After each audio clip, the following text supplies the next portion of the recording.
Don't let one bad leg haunt your parlay. Parlays turn into payouts, and now even near misses won't haunt your bet. The NFL season is here, and DraftKings Sportsbook, an official sports betting partner of the NFL, is rewriting the rules with Ghost Leg, a new game-changing promotion that turns close calls into cold, hard cash. Best of all, it's available to all DraftKings customers. Here's how it works. Build any 3+ leg pregame NFL parlay on Sunday, apply your Ghost Leg token, and if one leg loses, DraftKings makes it vanish like it never existed and pays you out in cash for the rest. Last season, over 30 million parlays were lost by a single leg. This year, Ghost Leg gives those busted bets a second life. No more busted parlays that haunt you all season. With Ghost Leg, the bad leg vanishes. The payout doesn't. Download the DraftKings Sportsbook app and use code PFF. That's code PFF to unlock Ghost Leg, the promotion that makes one bad leg disappear and pays you out in real cash. Ghost your losses, get your payout in partnership with DraftKings Sportsbook. The crown is yours. Let's go to the first game that we're going to talk about here in Week 2. The only ranked matchup in Week 2, and that was number 18 Oklahoma winning at home over number 15 Michigan, 24-13. Let's go over the highest graded player, starting off with the Oklahoma Sooners. Their highest graded player is actually their quarterback. We'll talk about later, in John Mateer, who had a 76.8 grade. But after that was Deion Burks, the wide receiver, 72.3. David Stone, the defensive tackle, 72. Kip Lewis, the linebacker, 70.2. Defensive tackle Jaden Jackson, 69.7. And offensive tackle Michael Fasusi, 69.2 grade. I believe a true freshman tackle? Yes, first start. Yep. Wow, okay, yeah. So he's a former 5-star, too, top 10 recruit coming out of high school. So see that, Dalton, 5-star recruit right there, playing well. And hits sometimes. All right, we'll go to Michigan with their highest graded players in the loss for them. Derek Moore, a top 10 edge for me in the country entering the year, played really well with a 76.6 grade. Jair Hill, the corner, 76 grade. Edge rusher TJ Guy, 75.9. Andrew Sprigg, the offensive tackle, 72.8. Jaden Sanders, the cornerback, 69.6. And Bryce Underwood, in his second career start, the former 5-star, number 1 overall recruit, 42.9 grade against Oklahoma. Dawn, for you, these have to tell the story. I think my stat that tells the story, especially on the Michigan offense, they had one explosive run the entire night, this 75-yard touchdown from Justice Haynes to start off the second half. And I think it represents two things. One, this Michigan team, and even though they have Bryce Underwood and there's a lot of hope, there's a lot of talent, obviously he has shown us flashes, even in this game, especially early, he's shown us flashes of elite talent. But this Michigan team will not win if they can't run the football. Even with Underwood as their quarterback, they are not built to drop back and throw it yet consistently on third and long situations and things like, especially against a defense this good on the road. One explosive run all night. If you take out that run, Michigan was 2.5 yards per carry. On the night, they had 6 yards before contact. If you take out that run, Haynes was untouched. It was a bad run fit by Oklahoma. 75 yards untouched for their only touchdown of the night. 6 yards before contact. The run blocking wasn't good enough. 49.7 run blocking grade. And what you get out of that also, when you only have the one explosive run, Bryce Underwood, and he didn't play well, right? But it's a great Oklahoma defense in Norman, right?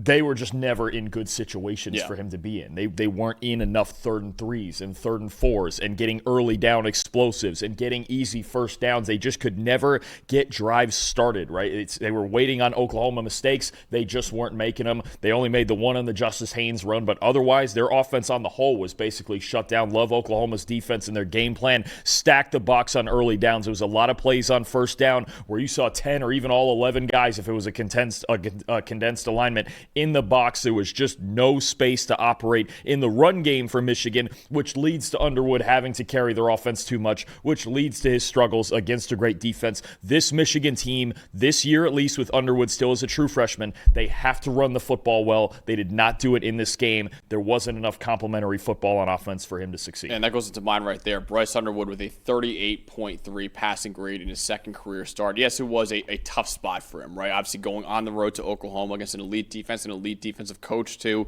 and Brent Venables, but he only completed 37.5% of his passes for 142 yards and no touchdowns, 0 big-time throws, one turnover-worthy play. His average time to throw, I mentioned that before in the preview, this week it was 2.83 seconds. Not terrible, it's around average in the country, but the week before it was 2.24. So he wasn't as decisive in this game as he was in week 1 against New Mexico. Against the blitz, he had a 30 passing grade. I mentioned before in the preview how often Brent Venables loves to make quarterbacks uncomfortable with his blitzes. He made Bryce Underwood very uncomfortable in this game with his blitzes. He blitzed Bryce Underwood on 60% of his dropbacks in this game.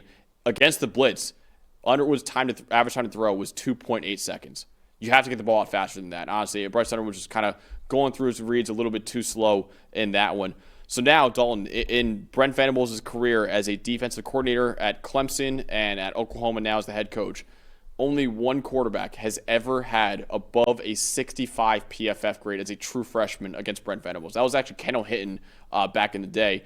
Guys like Jalen Hurts, guys like Sam Howell, guys like Bryce Underwood, very talented quarterbacks in college football, but all of them have been 65 or below against a Brent Venables defense. Now, listen, this is by no means an indictment on Bryce Underwood, on his long-term outlook. But this is saying right now, hey, he's an 18-year-old kid. I know he's got all this hype and all that, but give it time for him. This is not a guy I think is going to lead Michigan back to glory in his true freshman season. Give it time.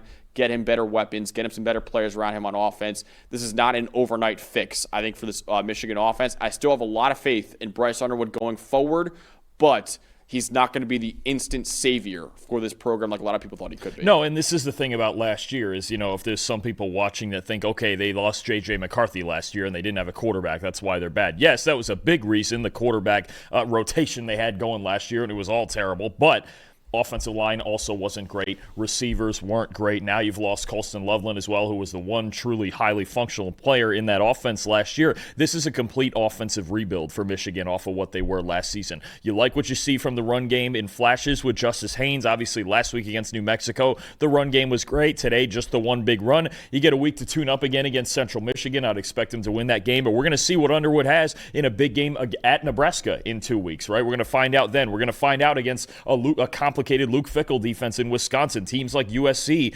later in the year, obviously the Ohio State game is always the big test, and they've won the last 4. But I think when you talk about this offense, it's Bryce Underwood. It's about his development, and they still have to build around him. And their offense on the whole, it was just a matter in this game.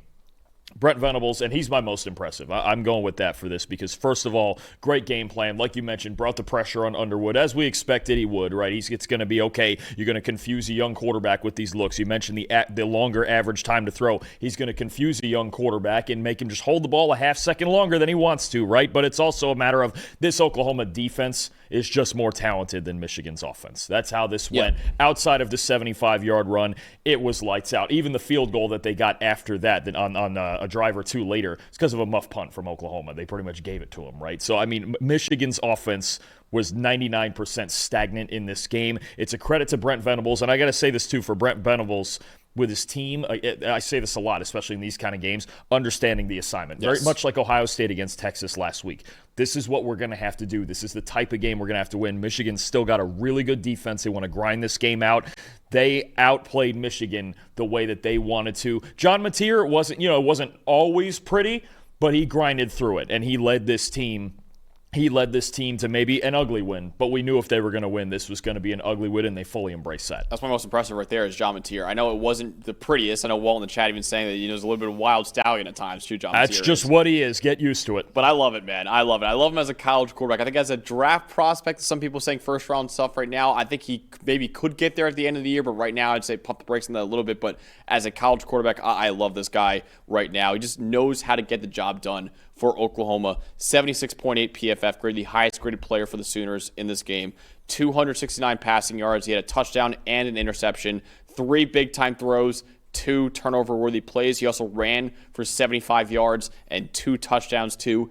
89.4 passing grade against pressure, too. He was unfazed by Michigan's pressure in this game when so many quarterbacks, even last year, they lost games because of how bad they were against the pressure. He was really good against Michigan's defensive line in this one. Against pressure, 4 for 9 for 99 yards and 2 big-time throws. Right now, if you look at our partner, DraftKings Sportsbook, John Mateer is your current Heisman Trophy betting favorite. He is plus 800. We'll talk about that later on after a couple more of these games of the Heisman odds right now. But John Mateer is the Heisman Trophy favorite on DraftKings Sportsbook right now at plus 800. He helped fix a lot of problems in that Oklahoma offense last year. But last year, if Michigan scored 13 points, Oklahoma might still lose the game, honestly, because their offense was that inept last year. Now with John Mateer there, they could put up 24 points and put up just enough to win this kind of ball game. What a ball game we have in 2 weeks. Auburn going to Oklahoma in week 4. Obviously, it's going to be thought of as the Jackson Arnold revenge game, but this Oklahoma team, the one thing that concerns me, their offense is still a work in progress right now.